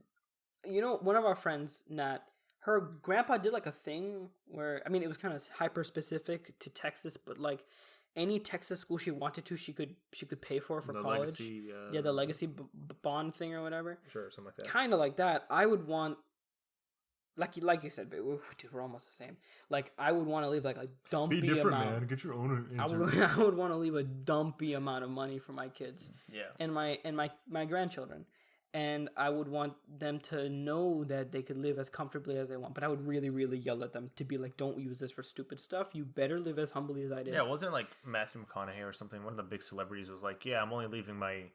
Tom Cruise. He was like, I think it was Tom Cruise. He's like, I'm only leaving my family like a couple, like $1 million or $2 million max, just so they can get off their feet. That's it. Like, I'm not leaving any of my money to them. That's a Scientology to you. I don't know if it was Tom Cruise or who it was, but they're essentially just saying, like, I'm going to leave a little bit of money to them. Right. The rest, like, I'll either get rid of or donate or something, but, like, don't let them live off of my money. Because then they're going to be cocky pricks rolling up in a G-Wagon every morning to that is class. True. Well, so yeah, I want to leave behind the money, but also I want to leave behind my family in a stable place. Like, I want to make sure that when I'm gone, everybody loves each other, everyone's happy. If my niece has a boy problem, if my beat him up, my daughter or my cousin or whoever needed something, I help them with whatever. Bro, if only we could drink, I would have said like, after every year on my like death or my birthday, we like pour one out for me. You or could something. still ask someone to pour it out for you. I don't know. I'm trying to think of the Muslim equivalent. A ruhavza? No. Just some Turkish tea. Get some tea poured out my grave. Thank you so very much. Grab an apple and get up and leave. I want my family to live close. Or I want them to at least be somewhere where they can come see me whenever they wanted. Yeah, I can't. Also, when I'm dead, like my grave. My grandpa's grave until I go to California. I know, that's what sucks. So it's like I have to fly out every single time I want to see him, but then again I can't. Yeah, me neither. Yeah. I want them to be able to come visit me whenever they want, life and death. Spill your beans. I want to have a good relationship with my grandchildren. Like I really want to make sure they're okay. No, that means you're alive. You have to be dead. We'll change your life. And then I want to leave them behind with the same good memories that I have of my grandparents, which is like good people, good ideas. Like my grandparents, I don't know if I didn't know them long enough or if they just weren't, but they were not like mean or racist or like any. They didn't have all those things when they got older. It all went away. They were just nice old people. Because at a certain point, you understand that life is honestly like getting mad at certain things or being racist to people and stuff like that. It's just not worth it. Exactly. And it's like, bro, I'll be happy. I'm just gonna live my life. Part of the legacy that they left behind was that they were good role models. Yeah. And I want to do that too. I want to leave my kids with the memory of me, and if they're ever lost, they can think about what I did, and they won't have any negative like things to remember me as a bad role model. Because I mean, I want to. Not a hero isn't like a savior, but like I want to die as a person that they can look up to whenever, however.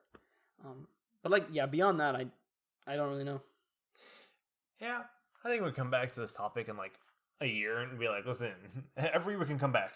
Save the date. What's Oh today? my gosh, The dude. the I don't know what today is, but like Annual come back reminder every of year. death. Every year it'll be like, hey, so Well, we're recording this on the 25th. sure, I don't know. On the But, 25th of September, 2021. You know how like sometimes I think I just remember Billie Eilish doing this, but every year she would go back on the same day and talk about like that past year.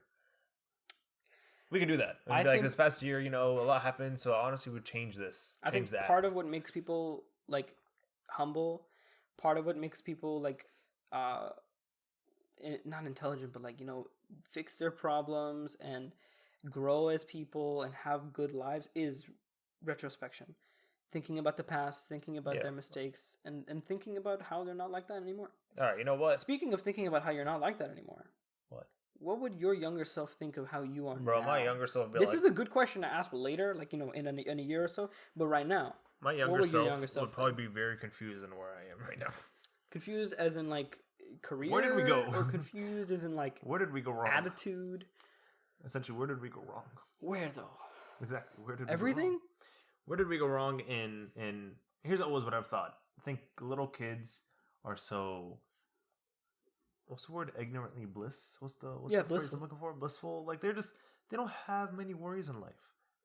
And I feel like at some point the worries kicked in, and I'm trying to figure out what point that was. Not worries as in like that's so I'm worried in deep. life. Like that's not Bro, necessarily that's the most, my issue. that's I don't not, like that's to not think like of the that. deepest sentence ever spoken, but the idea idea is itself deep. was I'm trying so, to figure out my god. where I'm floored. I'm floored right now. I'm trying to figure out where did the worries come? My little innocent, like I'm happy, you know, I found a penny on the floor, I'm so happy with my day right now. Dude. Went. That was my When did thing. the penny stop being enough? Yeah. When did all of that click? Because I honestly, if you ask me right now, like I don't know how to explain this, but I feel like one day I had a click. Really? It was just one day I'd be like, I feel and like then it was my life, so gradual. My life flipped. And I became more like, I guess, I don't know if you want to call it mature. Nihilistic or like critical or whatever, like yeah. But I was pessimistic. like, someday something clicked.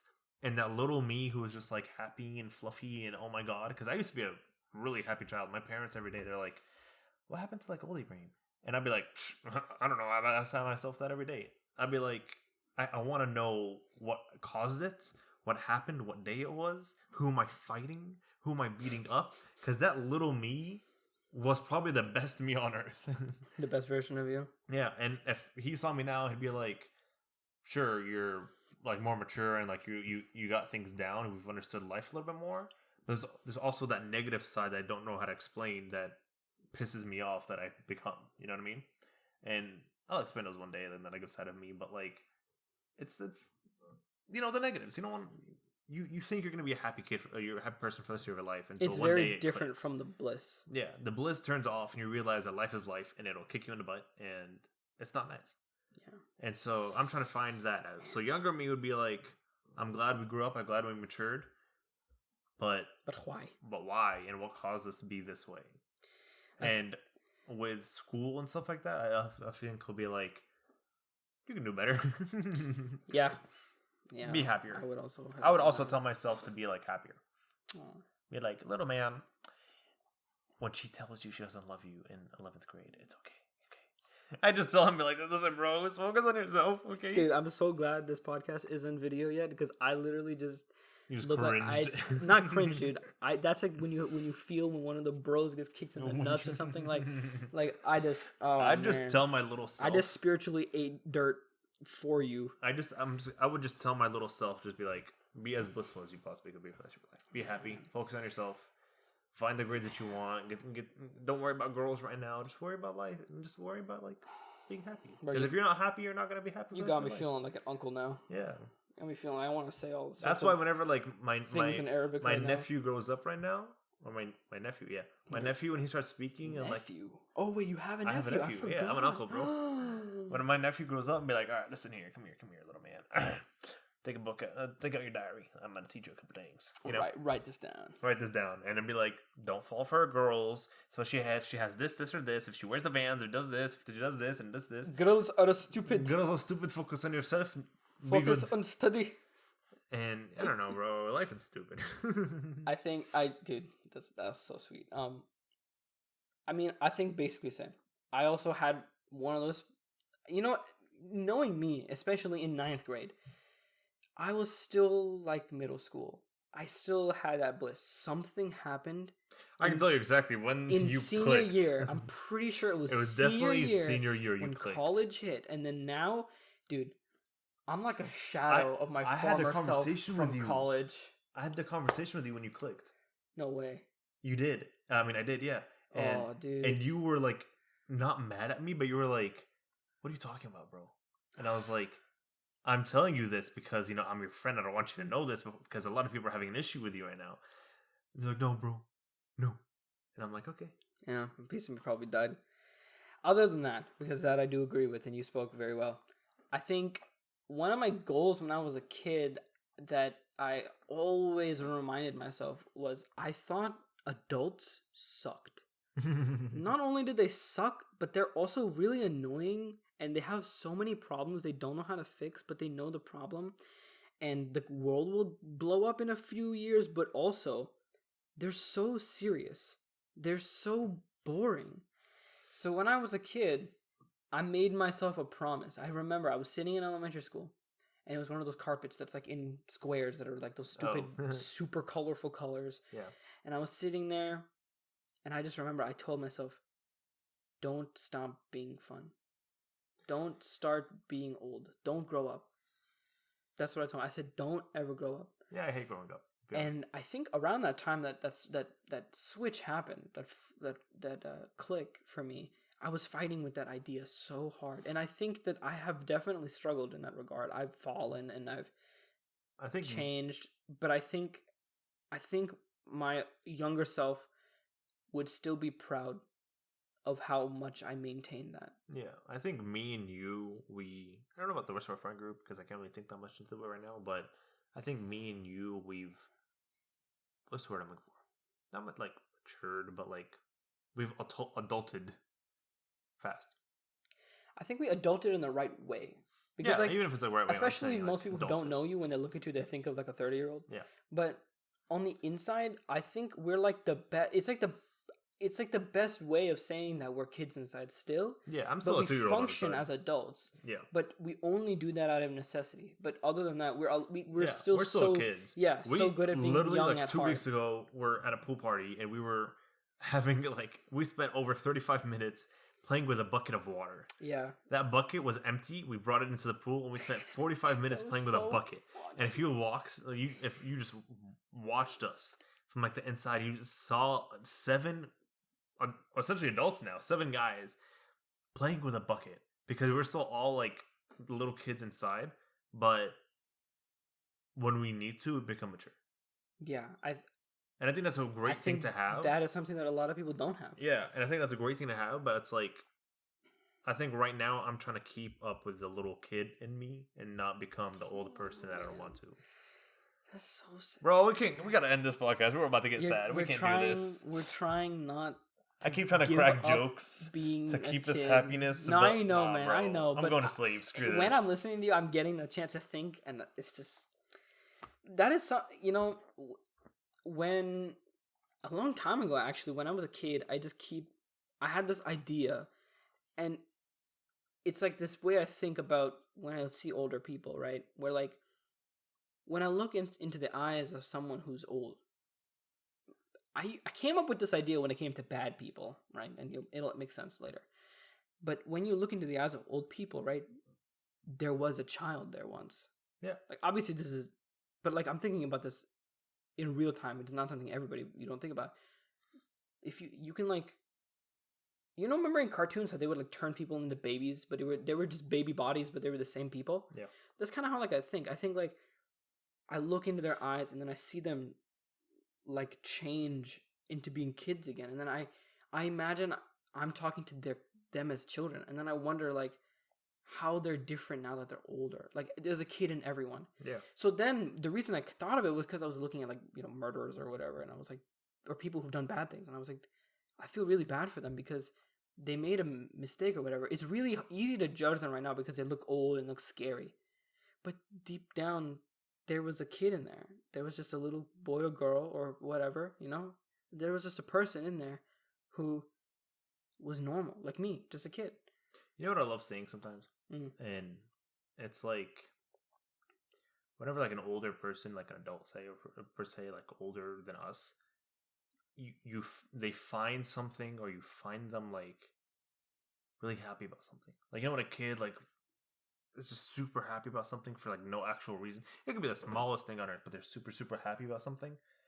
When an adult is like that, when like what's an example I can think of? It's that blissful happiness. It's like that blissful happiness when actually, they grow I have a into quote about that. Keep talking. I'll pull it up from that notes, my deep notes. But like when adults, it's called offhand deep thoughts for someday.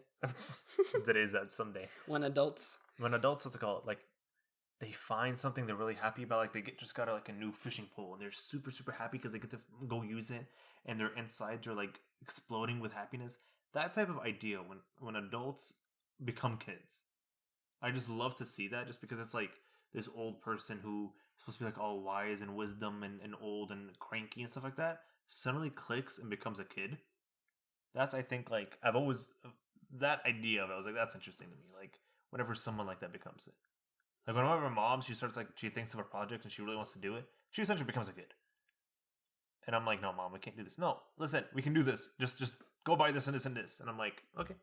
But whenever like older adults that usually yell at you for being a kid become a kid, it's like, check me. I see you. I see the real you. You know? Yeah, I think that's kind of scary though, because like they want you so bad to be an adult, and then when you're an adult, they miss you so much from when you were a kid. Yeah. They're always like, man, you were XYZ when you were like this, or like internally, if you get to talk to them in a deep way, they'll like talk to you about how you used to be when you were a child, and you're like, dude, I wish I was a kid too. Like, I wish I could go back. I wish I could be the same. Yeah. I wish I could just turn it off. Something about bliss, man. Let me keep looking at this. When adults tell you act your age, and you're like, this is the first time I'm this age. How do I know how to act? I don't understand how to act this on this age. Yeah, I had a thing where I was talking with Priyana, and I was saying ignorance is bliss, and then I took the sentence, but then I crossed it out and I said mindless happiness, because that's kind of what it felt like. Because ignorance means that there's something you're not noticing, right? You're not seeing, and maybe you weren't, but another way of thinking about it is like you didn't have to think about being happy. Yeah. You were just happy. I'm telling you, yeah, when little kids are like happy, like they literally just found a penny, which means nothing nowadays, they were just happy about it. When they go to school, they're like, hi, Miss Burchak, I mean, I'm so happy to see you, hi, and they're happy. That's that happiness that everyone wants, but at a certain point we all click, and that blissful ignorance, whatever you just called it, is no longer there. Here's a quote I wrote down about the thing we were talking about, retirement. I said, I'm going to spend the best 10 years of my life where I could actually do things sitting in an office, and when I have all the time in the world left, I won't be able to move my body to do the things I wanted to do. Bro, we're getting a little too deep. No, we're done. Yeah, I think we're done. I think that's a better conclusion, man. Man, that's even we went into this thinking that it's gonna be deep, but it's not gonna take that long. Like it's just a deep thing to think about. But life and death as a concept are like we wrote a couple ideas down. We're like, oh, we'll touch about these, blah blah blah. And we weren't really thinking too much deep about it. And then I told him, I'm like, right before we started, I'm like, are we going like deep talks or like what? He goes, we'll see. I think it might be a deep talk, but we'll see. Oh, sorry, real quick. So that kid thing that I was talking about, one idea I had for a short film, which I might do someday, is like there's some relationship between two people, maybe romantic, maybe friends, right? And they're having like a whole story, an arc about them changing or doing something, right? And then at the end of the movie, my idea for this shot, right, the scene was, it's very quiet, right? And they're just having a conversation. And they're talking about life and like moving on. And what happens is it cuts to the main character, or rather one of the main characters, right? And it cuts to him and he's talking. And then it cuts to the other one. But instead of the main character who has acted him before, right? It's a kid. But it's him as a kid, or her as a kid. And then it cuts back to the other guy, and it's also a kid. And then the final shot is a wide of them just walking. They just walk away. So the initial shot before it went in close of them was them walking, and they were adults. And then it comes back, and it's just two kids walking. And then they hold hands, or they put their arms around each other or something, and they just walk away. I have to send you a TikTok because it just reminded me of like literally what you just talked about. Kind of is almost like that, but not really. It's more animated and stuff like that. And essentially, it's like a little kid about to go into the adult life, and he's talking to his future himself. He's like, "Is it scary?" And he's like, "No, it's nice. As times it'll get scary." I think I've seen that. And then with the white person in the back, I'll send it to you later tonight. I think I've seen it because that's a YouTube video. I don't know, maybe, but like, or maybe there was a different one. It was just sad, and I remember seeing it, and like, it blew up because all the people realized like that's what it was. Little us became adults out of nowhere, and none of us were ready for it because we all wanted to live that ignorant bliss. Yeah. But sooner or later, we had to get out of it. Do you remember? There was that one video where that guy took a picture every day from like for like 2 years. For like from 16 to him getting married. Yeah, and it would just show how he looked every single day. That video makes me depressed every time I watch it. It's so beautiful, but oh my god, it's so sad. And there's another one, same concept. I think he's wearing a yellow shirt, but it's like a conversation with my younger self, where a guy on VHS recorded him as a kid saying stuff to his older self, and then as an older person, he started watching it. And that was so sad. Bro, honestly, I'm down to like a year from now, we save the date. A year from now, we come back and we talk about the same like idea. And to see like what changed. I'm down, bro. I'm down. We saved the date. I already said the date. I'll remember. It'll be in the post log in the stuff for the file. I'm down to come back in a year and just talk about life again. And it'll be like, what changed? I hope. I hope you didn't cry. To whoever listening, I hope that we didn't depress you too much. But I also hope that some of the things that we talked about life, death, and what comes after. I hope that you live a good life too. That's basically it. I hope that I wish peace upon you, and I hope that in a year from now, when we come back and we sit down and we talk about it again, when you're here sitting down and talking about it with us too, that it'll feel like we all changed. That we all came from somewhere, right? Like this is like a starting point, and then that'll be one more checkpoint. I think Toyota said it best. You have what are they called? Sprints. This is one sprint. But then eventually at the end, you'll hit a checkpoint. And then after a checkpoint, you'll hit another type of API. Do you remember what API is? Nope. Yeah. Performance indicators? No, stop. Anyway, I just hope that you guys are okay. And that your lives are also okay. And that it changes. Yeah, I saw the sappy one. I'm not emotionally sappy like him. But yeah, what he said. Dude, I can see in the waveform that we significantly got quieter. And because we got sad, bro. Sad. Yeah, like you can tell where we got sad. I was trying to I don't know if anyone noticed it. I was trying to throw a couple jokes in there, keep it light in it. But I was like, this is way too heavy, dog. Oh, one last thing. Are you going to go bald? Probably. We skipped that past a pretty big point. I don't want to talk about being bald. I like my I'm definitely hair. Going bald, dude. I mean, I don't know if I jinxed it, and I might be, or I might have counter jinxed it. I think all Arabs go bald, so honestly, I'm probably gonna go bald. I'm very scared of that. That's one thing about aging. Anyway, I hope you guys keep your hair. I hope you don't go bald. I hope all of y'all do well, and we'll see you in the next one. Yeah, maybe next one we won't be so sad. I think we said this 2 episodes ago, and we ended up being sad again. Oh well, it's fine. Dude, I'm so glad this is not video because I'm red right now because that is so true. We keep saying that we're not gonna be sad, and we try to keep it joking. But we also want to talk about we still keep everyday things. Yeah, I mean, everyday things. We're gonna inevitably, be sad. If you're not that child, they're pretty sad. Yeah. Anyway, and we're not comedians. We're very funny, but we're not comedians. I want to be a stand-up comedian, but I'm too fat, so I'm sit-down comedian. But thank you. Bye.